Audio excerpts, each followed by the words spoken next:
So I have an announcement to make. It's the baby bump. It's finally here. I've finally given birth to my new podcast called The Dirty Dish. And I'm so sorry if you thought the announcement was that I am pregnant, that I turkey basted. Like I somehow miraculously found a prince in 3 weeks and got myself pregnant. But unfortunately, we're not there, and we're going to talk about it because we're going to have a dish about the baby bump. Yo, yo, go! Look, I absolutely don't have a baby bump. This is just bubble tea and fat, guys. Bubble tea and fat. Okay, so where do we start? So the dirty dish of the baby bump is that all my life I've known that I wanted to have a family. I know that. Everyone knows that. It's in my yearbook. I wrote in my yearbook that I wanted to have 10 children. I wanted 2 basketball teams, not just one, but 2 basketball teams. I just love children and their innocence and joy, and I've just always wanted to grow a garden. And in 2023, I was madly in love with this man. My close community know about him. My fan base know about him because I shared a lot about our relationship online because I finally felt that I had met the man of my dreams, my Keanu Reeves. Unfortunately, no. Keanu Reeves, I'm still coming for you, baby. But in 2023, partner and I had dreams of having a family together, moving across the world to have this family. And it was a beautiful relationship that we had. I am so grateful that I got to meet him. The way we met, the way we traveled the world, and the way we were part of each other's communities. And that's very important to me, is the investment of community. And I gave it all. I gave it my all. And I do give it all. Like my previous relationship, I dated a Canadian guy, and unfortunately he was a dick. But he lost a friend who became my friend, who then invited me to her wedding in 2017 in Poland in a castle. And I am now her son's godmother. And she wasn't my friend. She was my ex's friend who decided that I was cool enough to stick around for. So 2023, after realizing that this man was not going to change, holy shit balls, like men don't change. Why do we think men change? They don't change. It's us that change. And that's why I've been still single, because they aren't changing. And I'm changing, and I am not going to wait around for a man to change. I want a man to be where I need him to be so that we elevate, make lots of money and babies together. That's it. That's what I want. That's what I want. I want lots of money, lots of sperm, and a companion, a heartbeat that sleeps next to me. And look, I get it. Marriage, love doesn't work out. But we'll figure this out, okay? This is what life is. It's human. If everything was so easy, would we want everything we desired? Like, that's what desire is. Look, I'm off tangent right now, but this is what the podcast will be about. It's going to be about desire, pleasure, what's happening for us as humans. And I want to talk about it because I think it's important to talk right now and show up. So I am. Let's talk about after the breakup, 2023, I decided to walk the Camino de Santiago, which is a Spanish pilgrim walk in Spain. I walked 300 kilometers, and during that walk, I realized that I needed to freeze my eggs, that I couldn't play the game anymore of the one or him coming. And I knew I wasn't ready to find him yet because my heart was absolutely broken.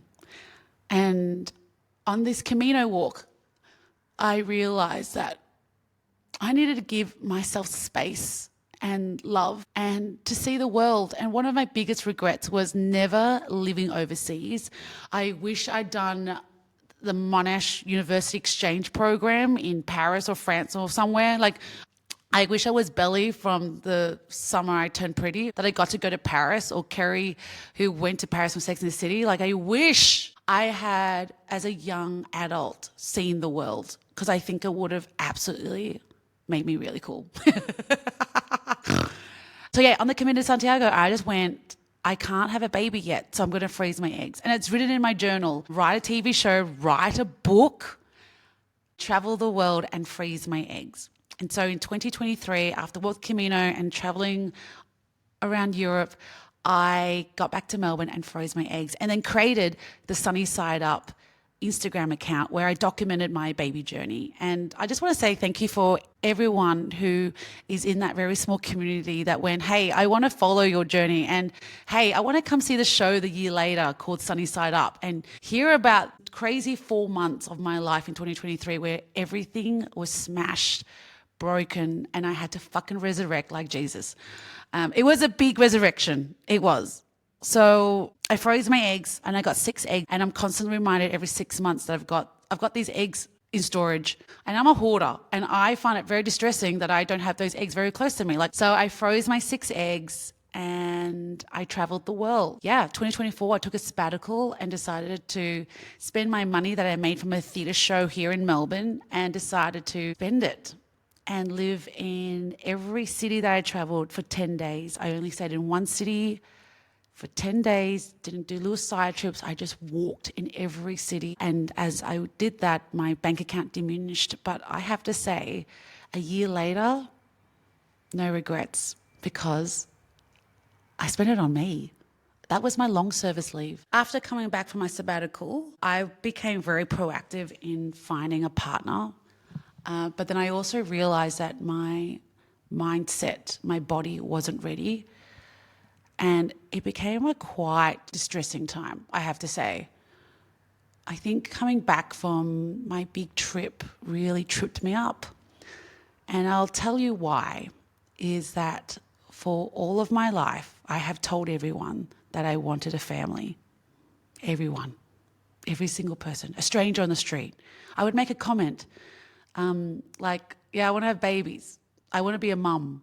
Or like when I go meet up a friend and say, hey, do you know a sperm daddy? Like I'm so proactive in my language that everyone knows that I want to have a family. And I'll be honest with you, the last 12 months I've been really allergic to having a baby because I haven't been having sex. And the problem with not having sex is you can't practice having babies. So something happened in my brain. Something absolutely switched off in my brain where I was very proactive in saying no to men. I was like, nope. I had a date that went for 35 minutes. Like I was cutthroat. I wasn't welcoming. I was an absolutely defensive bitch. And I was very frustrated that I wasn't letting anyone come into my life to even start a conversation of flirting or meeting someone. And so that's been really hard for me, particularly that I turned 40 this year, and I did turn 40 in May. But I had made a stupid deadline to let everyone know that, I will have a baby, is that on May 31st, I will make a very strong decision about having this baby on my own. We are not having this baby on my own because I don't want to have a baby on my own.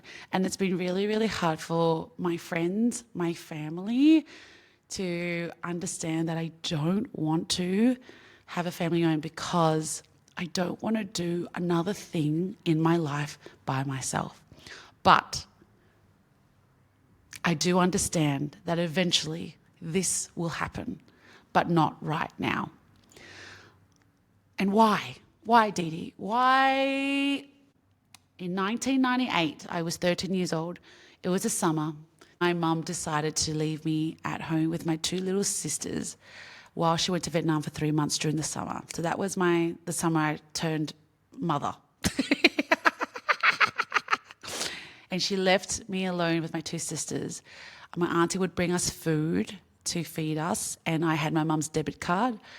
And for 3 months, I took care of my sisters. And that was the same year I fell in love with cricket because it was the only thing that was on 5 days consecutive that had a long form journey. And I watched the cricket because there were 11 men on every team. So that was 22 men, and my hormones were like raging. I think my mother gave me responsibilities that I shouldn't have had at 13. And I do wonder if all of those life experiences of being a mother to my two sisters are leading me to this point where I will have a family on my own, because I've got it. I've done it. This has been my third time. But there's something in me that is just hopeful and optimistic that my favorite human is coming. And I do also question, what is a favorite human? Is it the baby? Is it a plant? Or is it this awesome, cool, lovable, laughing head back person will come into my life and say, Dee Dee, let's do this project together. Let's love. And I think maybe that's what I'm holding on to. For the last 10 months of my life, I haven't been happy. And now I feel happy. Now that's why I'm doing this podcast, because I have popped out of that awful funk that I was in. And I feel like, yes, let's get out there and date and flirt and just be me and just receive. I don't want to give anymore. I just want to receive, guys. I just want to receive. I really love my life. I love the people around me. I love the experiences that I get to enjoy. And I just need a little bit more time. Yeah, whether he comes or she comes, but it's a he comes. When I decide to go to the fertility clinic and just say, hey, let's just do this, and it will happen. It will happen. And I've been grieving that for the last 2 months. It hasn't been great. And I've got to make some real choices. And I think I've been deflecting it. I think since May 31st, like the funk happened. And and also thinking about my career that I've chosen as well. There's no maternity leave. I've probably got to go back to work in 3 months and do spots or MC or, make some side money. Like, I don't have maternity leave, and it doesn't feel great that I not financially have the freedom to have a baby on my own. I got to tell you, the last month has been like popping. So I'm like, yeah, maybe have a baby on my own. But yeah, there are times when I go, wow, Dee Dee, you really love what you do, but it doesn't financially take care of you. And I probably should have saved better. Maybe I shouldn't have gone on that sabbatical, but fuck that. I had the best time last year, and any child that comes out of my vagina is gonna have life experiences. This kid is going to have my DNA of seeing the world, and I'll make sure this kid moves out of my house at 18, goes across the world to travel for a year, fall in love, have their heart broken, taste food, just wander streets like their mama did in 2024, and live the best life. So look, whatever this is, this kid's going to have great DNA, but I'm just going to be a little older. I'm not going to be the hot 26 young mum having a kid. So I guess I'm not trying to tell you guys to back off. It's because I've branded it. So I'm shutting down Sunny Side Up. It was a show. It was an experience, a journey that I needed so I can have space to breathe. I know the baby will come because I've manifested this baby. I've seen a lot of psychologists. I've seen psychics, astrologists, my healers, and we're all manifesting this baby together. And it is so lovely to have you guys support me in this journey that I'm on, which isn't to my timeline, but also times are changing and medicine is getting better. I went to a conference here in Sydney, and one of the panelists was vaping on stage, and he said, look, I'm not scared about dying because I know in 5 years they're going to find a cure for my lungs. And I was like, good point. It's true. You never know. You never know what will happen. The baby bump announcement is that welcome to the Dirty Dish. This is the first episode. I wanted to be real with you, where I am, and I hope that whatever comes into my life, whenever this child decides to appear, I just want to say thank you for your loving support. And I will set up a GoFund when I have my baby shower so you can support my maternity leave. I'm also looking for investors too. So if you are an investor believing in dreams, let me know, because I am a dream maker and I'm here to keep doing what I love, which is connection, snorting, fun, and a lot of heart, lots of heart. So make sure to leave a comment or a like and refer to someone who might be on the same journey. Yeah, let me know what you think. I want to keep this community as robust and fun. And I'm going to try to figure out how we're going to make this microphone an interesting thing. Yeah, I feel like I'm that primary school kid standing in front of her mirror singing, na na na na na na na na na now. Baby, give it up, baby, give it up. Yeah, I feel like that right now. I feel like a child who has dreams, and I do. So thank you for listening to The Dirty Dish.